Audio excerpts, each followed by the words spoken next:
हरिओम दोस्तों, मैं योग गुरु डॉक्टर अमित अग्रवाल अपने YouTube चैनल में आप सभी दर्शकों का स्वागत करता हूं। आज का बहुत ही महत्वपूर्ण टॉपिक, जैसा कि हम लोग जानते हैं कि जो समय चल रहा है वो बहुत ही भयानक है, ख़ास तौर से हमारे मानसिक स्तर के लिए, क्योंकि एक जो डर का माहौल पैदा हुआ है उसके कारण हम बीमार ना होते हुए भी बीमारी को महसूस कर करके बीमार हो जाते हैं। तो आज के वीडियो में हम बात करेंगे कि किस तरह हम ओम का उच्चारण करके अपनी प्रतिरोधक क्षमता मजबूत कर सकते हैं, अपने रेस्पिरेटरी सिस्टम, अपने श्वसन तंत्र को मजबूत कर सकते हैं, किस तरह श्वास लेने और छोड़ने को हम सुधार सकते हैं, प्रक्रिया को सुधार कर सकते हैं। आज हम इसी पर बात करेंगे। आगे बात करने से पहले अगर आप लोगों ने चैनल सब्सक्राइब ना किया हो तो पहले चैनल सब्सक्राइब करिए और चैनल सब्सक्राइब करने के बाद बेल बटन जरूर प्रेस करिए, जिससे आप तक नई वीडियोज़ लगातार पहुँचती रहें। जैसा कि हम लोग जानते हैं कि हमारे शरीर में श्वास का बहुत बड़ा रोल है, बहुत ही महत्वपूर्ण है। श्वास का सही लेना और छोड़ना ही हमारे प्रतिरोधक क्षमता को विकसित करता है। हमारे श्वास का सीधा सीधा संबंध हमारे फेफड़ों से अर्थात रेस्पिरेटरी सिस्टम से होता है। तो आप जब श्वास को सही तरीके से लेते और छोड़ते हैं तभी आपके शरीर के सारे सिस्टम वर्क करते हैं। इस पर हम पहले भी विस्तार से कई वीडियोज़ में बात कर चुके हैं। तो आज के वीडियोस में हम बात करने वाले हैं कि किस तरह ओमकार हमारे श्वास से संबंध रखता है, किस तरह हम ओमकार का सही उच्चारण करके अपनी प्रतिरोधक क्षमता को मजबूत कर सकते हैं, अपने मानसिक स्तर को मजबूत कर सकते हैं, डर भगा सकते हैं, फोबिया से बच सकते हैं, मानसिक स्तर पर अपने आप को किस तरह शांत कर सकते हैं, मन को किस तरह कूल कर सकते हैं। तो आज हम इसी के बारे में बात करेंगे। ओमकार, जैसा कि हम लोग जानते हैं कि उसको हम सही तरीके से जब उच्चारण करते हैं तो हमारे मन पर एक सकारात्मक ऊर्जा छोड़ता है, हमारा मन शांत होता है, हमारा चित्त एकाग्र होता है। और जब आप पूरी श्वास भरते हैं तो आप देखते हैं कि आपके फेफड़े फूलते हैं, एक्सपेंड होते हैं, और श्वास को छोड़ते हुए फेफड़े सिकुड़ते हैं। तो ये श्वास लेने और छोड़ने का जो तरीका है ये आपके फेफड़ों को मजबूत करता है, जिसकी वजह से आपका श्वसन तंत्र मजबूत रहता है, आपके प्रतिरोधक क्षमता मजबूत होती है, इम्यूनिटी बूस्ट होती है, क्योंकि इम्यूनिटी का सीधा सीधा संबंध आपके श्वास से है। श्वास अर्थात ऑक्सीजन।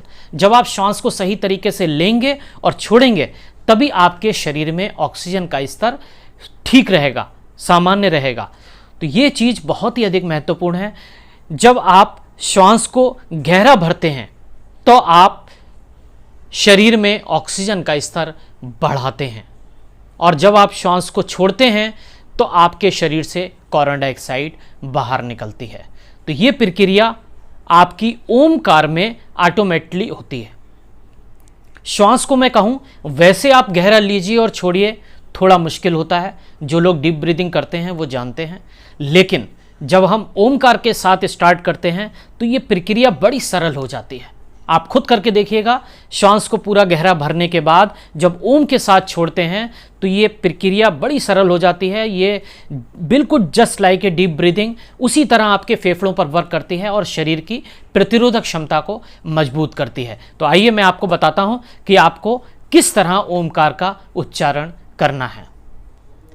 किसी भी आसन में सीधे बैठ जाइए। खास तौर से ध्यान रखिए रीढ़ की हड्डी आपकी सीधी रहे। जो लोग वज्रासन में नहीं बैठ पाते वो किसी भी आसन में बैठ सकते हैं। इसके अतिरिक्त जिन लोगों के घुटनों में दर्द है वो कुर्सी पर बैठिए, और जिन लोगों को बैठने में भी दिक्कत हो वो शवासन में सीधे लेट जाइए। किसी भी पोस्चर में लेटकर आप ओम का उच्चारण कर सकते हैं। हमारे इसमें ओम के उच्चारण करने में सीधा सीधी जो उद्देश्य है वो ये है कि फेफड़ों को पूरी तरह फुलाना और सिकुड़ना। श्वास जब आप भरते हैं तो वो फेफड़ों के साथ साथ आपके एब्डोमेन में भी जाती है। तो गहरा श्वास जब भरते हैं आपका तो पेट हल्का सा फूलता है, ये विशेष रूप से ध्यान रखिए, और चेस्ट भी फूलता है हल्का सा। और जब आप ओम का उच्चारण करते हैं तो पूरी गहरी श्वास भरेंगे और ओम के साथ छोड़ते हैं। इसको किसी भी पोस्चर में अपने रिलैक्सेशन की स्थिति में किया जा सकता है।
इस तरह आपको ओम का उच्चारण करना है। ओमकार की वाइब्रेशंस आपके मन को शांत करती हैं, फेफड़ों को फुलाती हैं, सिकुड़ती हैं, जिसकी वजह से जब आप श्वास लेते और छोड़ते हैं तो आपके शरीर में ऑक्सीजन का स्तर बढ़ता है। और कंसंट्रेशन इम्प्रूव करने के लिए, चित्त को एकाग्र करने के लिए ओमकार का उच्चारण एक बहुत अच्छी विधि है। ख़ास तौर से इस समय जो समय चल रहा है उस स्थिति में प्रतिरोधक क्षमता और श्वास का लयबद्ध तरीके से छोड़ना और लेना, इसको बनाए रखने के लिए ओमकार के अद्भुत रिजल्ट हैं। तो इसको आप प्रतिदिन 21 बार के उच्चारण से सुबह शाम शुरू करिए और धीरे धीरे समय बढ़ाते हुए आप अपनी क्षमता अनुसार जितनी देर चाहें दोहरा सकते हैं। और आप इसको करने के बाद अपने शरीर में और मानसिक रूप से अपने आप को स्थिर और ऊर्जित महसूस करेंगे। तो वीडियो आप लोगों को अच्छी लगी हो, लाइक करिए, शेयर करिए। हरि ओम, धन्यवाद।